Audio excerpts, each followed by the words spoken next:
तो आपका बहुत बहुत स्वागत है मेरे चैनल फन विद सब्जेक्ट में, जिसमें मैं पुनः आपके समक्ष अपने दूसरे वीडियो उपेंद्र नाथ अश्क के एकांकी सूखी डाली के पात्र एवं चरित्र चित्रण नामक शीर्षक को लेकर उपस्थित हूँ। मैं आपसे निवेदन करूँगा कि इस कड़ी का पहला वीडियो सूखी डाली सारांश आप पहले देख लें, ताकि आपको कहानी के बारे में विस्तृत जानकारी हो सके।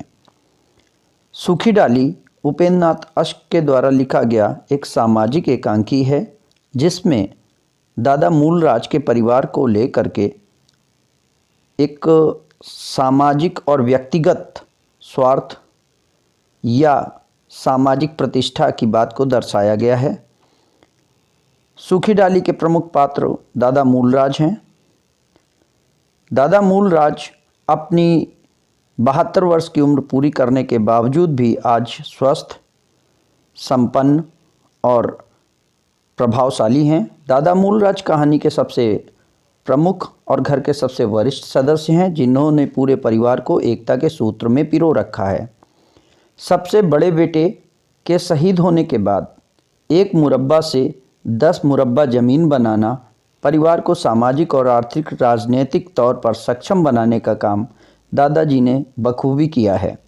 लेखक ने दादा मूलराज का कद कार्य एक वट वृक्ष जैसा बताया है, अर्थात दादा मूलराज की तुलना एक वट वृक्ष से की गई है। जिस तरीके से वट वृक्ष अपने घोंसलों, अपने पक्षियों, उनके अंडों और बच्चों की रक्षा करता है, वैसे ही दादा अपने परिवार के सदस्यों की रक्षा कर रहे हैं। किसी सदस्य के अलग होने पर भी वे दुखी होने की कल्पना करते हैं। दादा मूलराज के चरित्र की निम्न विशेषताएं देखी जा सकती हैं। दादा मूलराज एक सामाजिक और प्रभावी व्यक्ति हैं।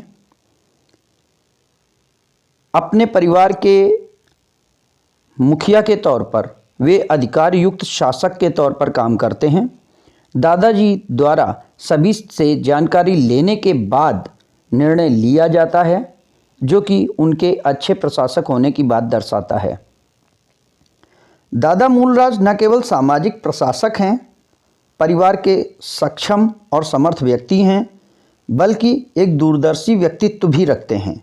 बेला की असमंजस की मनोदशा का अंदाज़ा दादाजी ने केवल लोगों की बात को सुनकर लगा लिया था।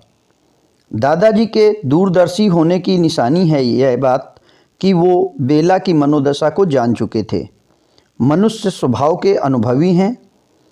बेटा मन लगता नहीं, लगाया जाता है।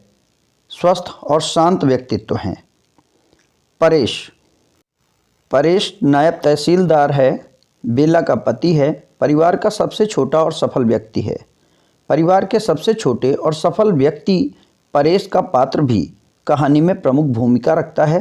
शिक्षित, सफल, सक्षम होने के बावजूद पारिवारिक मर्यादा मानना और बेला तथा परिवार के मध्य समन्वय स्थापित करने में परेश की महत्वपूर्ण भूमिका रही है।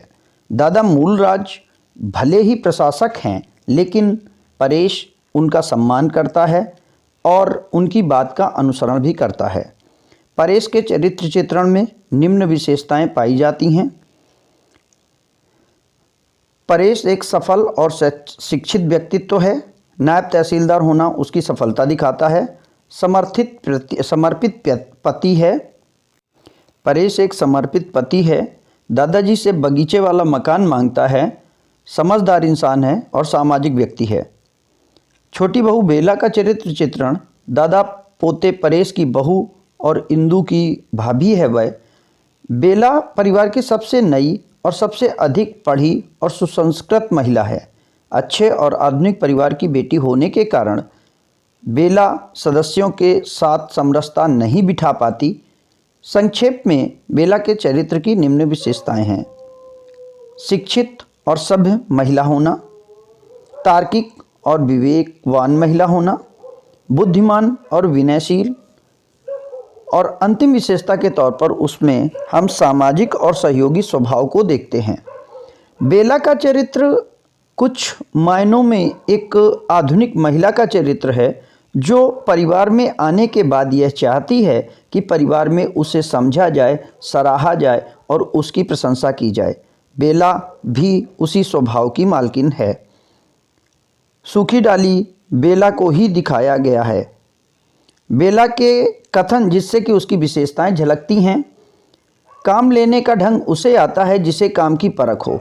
यह कथन बेला की वाक्पटुता दिखाता है जो उसने इंदु को बोला था। न जाने मैं क्या चाहती हूँ, पर मैं इतना जानती हूँ कि मैं यह सब आदर सत्कार सुख आराम नहीं चाहती। यह कथन बेला की आत्मविश्लेषण क्षमता दिखाता है, क्योंकि परेश के डांटने के बाद वह अपने आप से बात करते हुए अपना निर्णय बताती है। आप पेड़ से किसी डाली का टूटकर अलग होना पसंद नहीं करते, पर क्या आप चाहेंगे कि वह डाली पेड़ से लगी लगी मुरझा जाए? बेला का यह कथन दादाजी से विनम्रता और बुद्धिमानी का परिचय देता है। बेला दादाजी से अपनी बात कह रही थी, जिसमें वो बताती है कि वो नहीं चाहती है कि वो अलग हो, लेकिन वो ये भी नहीं चाहती कि कोई उसे चाहे नहीं। हमारे बुजुर्ग तो नंगे लुच्चे जंगलों में घूमा करते थे, तो क्या हम उनका अनुसरण करें? यह तार्किकता दिखाता है।